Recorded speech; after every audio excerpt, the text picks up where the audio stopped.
Nos dirigeants nous ont trahis en nous vendant à l'étranger. Nous vous invitons donc à signer cette pétition sur notre site web ofia.news. L'Union européenne peut mourir en tant qu'institution et l'Europe en tant que civilisation peut mourir aussi.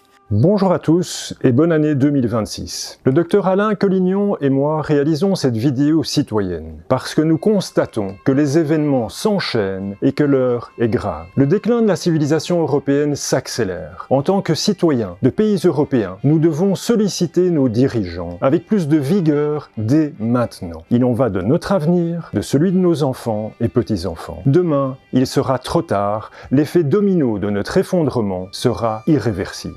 Les dirigeants européens et les institutions technocratiques qui nous gouvernent ne représentent plus les intérêts des citoyens que nous sommes. Encore un exemple de plus de l'absurdité de leurs décisions désastreuses. Nos institutions européennes ordonnent de manière indéfendable d'abattre des troupeaux entiers dès qu'une vache est malade. Depuis des siècles pourtant, nos éleveurs ont constaté qu'isoler, soigner ou éventuellement abattre les animaux sévèrement atteints est naturellement suffisant. Abattre tout un troupeau jeune et en bonne santé parce qu'une ou deux vaches sont contaminées par la dermatose nodulaire est un non-sens absolu, uniquement destiné à pousser la vaccination de masse pour les années à venir. Aujourd'hui, je viens parce que je trouve que c'est honteux de tout tuer quand ça a été vacciné.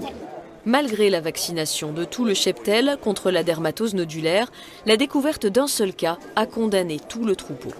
C'est un vétérinaire que mon mari connaît bien qui est là, donc on sait que ce sera bien fait. Et j'espère que plus jamais, un seul agriculteur n'aura à subir ce qu'on est en train de subir aujourd'hui. C'est nos bébés qu'on nourrit au biberon, qui grandissent, qui après font des petits, et c'est un cercle comme ça en fait.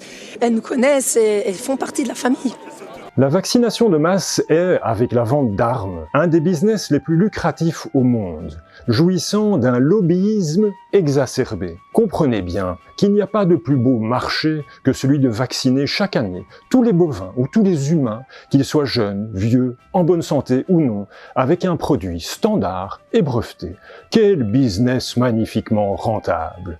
Mais quels massacres inutiles et quel désastre pour nos éleveurs et pour notre santé. Mais celui qui oserait s'aventurer à faire preuve de bon sens sera immédiatement taxé de rebelle complotiste et condamné sévèrement par le système. Dans ce monde où la finance internationale a acquis tant de pouvoir d'influence en achetant médias, lobbyistes, experts et politiciens, la pensée unique se généralise et risque de nous mener à la diabolisation du débat, à la censure complète, conformément au pire des régimes totalitaires annoncés par George Orwell.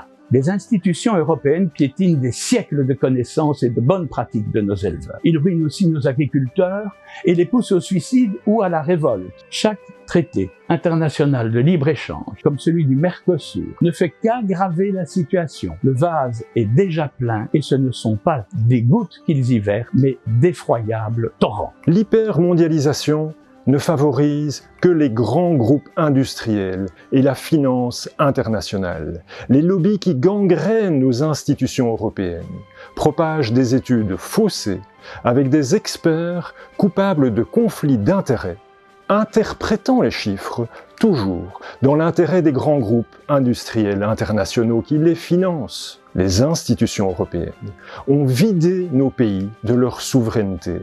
Elles ont vidé le continent européen de son industrie par un système de concurrence déloyale avec des pays situés à l'autre bout de la terre. Elles ont ruiné les entreprises locales, les artisans, les petits commerces de proximité, les agriculteurs et les éleveurs, en les soumettant de force à cette concurrence impossible. Devoir être compétitif avec des continents qui ne respectent ni les mêmes normes sociales, ni les mêmes normes environnementales que nous, ce n'est pas de la concurrence. C'est de la concurrence faussée, c'est de la concurrence déloyale, c'est la ruine assurée pour nos pays européens. Nous n'avons rien contre les produits de qualité émanant d'Amérique du Sud en quantité raisonnable. Les barrières douanières existantes n'empêchent d'ailleurs pas l'importation en Europe de certaines viandes de haute qualité, de quelques éleveurs argentins ou de vins chiliens de haute qualité et en quantité modérée. Mais il est évident que d'abaisser encore davantage les barrières douanières avec ces accords Union européenne-Mercosur, c'est s'ouvrir encore davantage à un nivellement par le bas. Vous nous dites arrêtons, nous les Européens, d'être les dindons de la farce sur le Mercosur, mais pas seulement. En 2 mots, vous nous dites réveillons-nous. C'est vrai, ce traité de commerce, c'est un contretemps magistral. L'Europe se trompe de siècle en voulant poursuivre et conclure les grandes négociations commerciales du monde d'avant. On vit désormais dans un monde de méchants. C'est pourquoi il faut protéger notre agriculture et de façon plus large notre économie, nos technologies, et ne pas laisser entrer les produits qui ne respectent pas nos normes de production. Mais la raison du plus fort est-elle toujours la meilleure ? Écoutez, vous savez que c'est la journée clé aujourd'hui pour ce traité commercial entre l'Europe et le Mercosur. Mercosur, c'est la zone regroupant plusieurs pays d'Amérique latine, notamment le Brésil et l'Argentine. Un accord qui abaisserait les droits de douane entre les 2 zones pour développer le commerce. C'est une tuile de plus qui tombe sur les fermes. Après la dermatose, la chute de la consommation, le renchérissement de l'énergie, les normes beaucoup plus exigeantes que chez les concurrents, les exploitations de taille trop modeste et avant de nouvelles baisses des aides de la PAC. Ça va faire très mal, ça. Nous avons une agriculture mal en point. Il y a un secteur, en revanche, qui pourrait vraiment morfler avec l'accord, c'est la filière sucrière française qui ferme déjà 1 usine par an et qui pourrait être ratatinée. Vous savez, le libre-échange, c'est toujours la même histoire. Ça affaiblit les faibles et ça renforce les forts. Les décisions des institutions européennes sont systématiquement orientées au profit des grands groupes internationaux, situés principalement sur des continents qui ont des normes de protection plus basses que les nôtres, notamment en matière de pesticides plus toxiques encore que les nôtres. L'atrazine, par exemple, un herbicide cancérogène, est classé comme hautement dangereux pour la santé reproductive et pour l'environnement, est largement utilisé au Brésil, notamment dans la culture du maïs et de la canne à sucre. Il est donc clair que ces institutions européennes sacrifient non seulement le tissu humain et l'économie locale à la finance internationale, mais plus grave encore, ils sacrifient notre environnement, notre santé et l'autonomie alimentaire de base de notre continent en tant que citoyens des pays de l'Union européenne. Nous demandons à nos dirigeants de refuser de ratifier le traité Mercosur qui aggrave à nouveau une situation déjà désastreuse, de se retirer des accords de libre-échange qui induisent de la concurrence déloyale, de réformer nos institutions européennes technocratiques qui sont sous emprise des lobbies industriels, ou à défaut, de quitter ces institutions européennes suicidaires, de récupérer la souveraineté de nos pays et d'enquêter sur les collusions entre Ursula von der Leyen et les lobbies, les multinationales, les groupes financiers et de procéder à la destitution d'Ursula von der Leyen si les allégations déjà mises en avant par Der Spiegel en 2018 et complétées par le travail d'investigation de Frédéric Baldan se révèlent fondées, ne fût-ce que partiellement. Nous vous invitons donc à signer cette pétition sur notre site web ofia.news.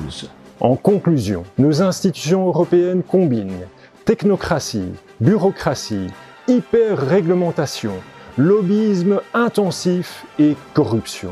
En cumulant les normes nationales et européennes les plus élevées du monde, ainsi que les taux de taxation du travail les plus élevés, nous courons avec 2 boulets attachés à nos pieds, tout en étant une passoire vis-à-vis des autres continents. Nous récompensons le dumping international, tout en pénalisant le travail, le mérite, l'entrepreneuriat au sein de nos pays, et en n'investissant pas suffisamment dans la formation et l'innovation. Il n'était pas équilibré depuis 40 ans de supprimer de plus en plus toute protection douanière vis-à-vis de pays qui ont des normes environnementales et une imposition du travail nettement moins lourde à porter que les nôtres.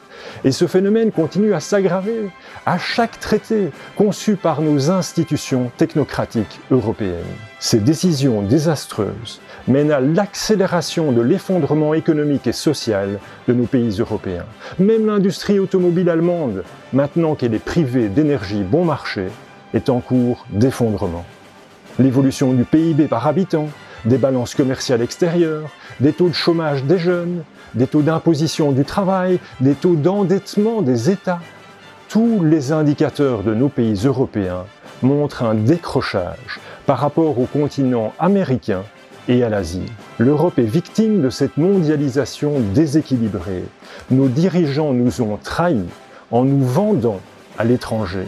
Notre jeunesse se démotive. Nos meilleurs éléments les plus brillants partent en Amérique ou en Asie.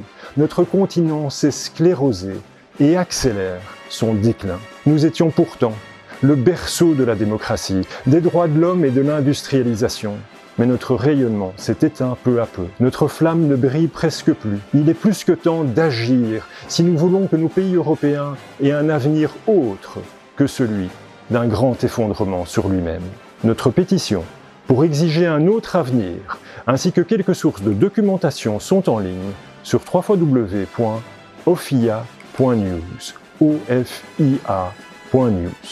Nous organiserons également des rassemblements citoyens pour manifester pour une autre Europe, respectant les citoyens et la souveraineté des pays, plutôt que leur soumission à la technocratie et au lobbyisme. Inscrivez-vous à notre newsletter pour rester informé des dates de ces manifestations citoyennes.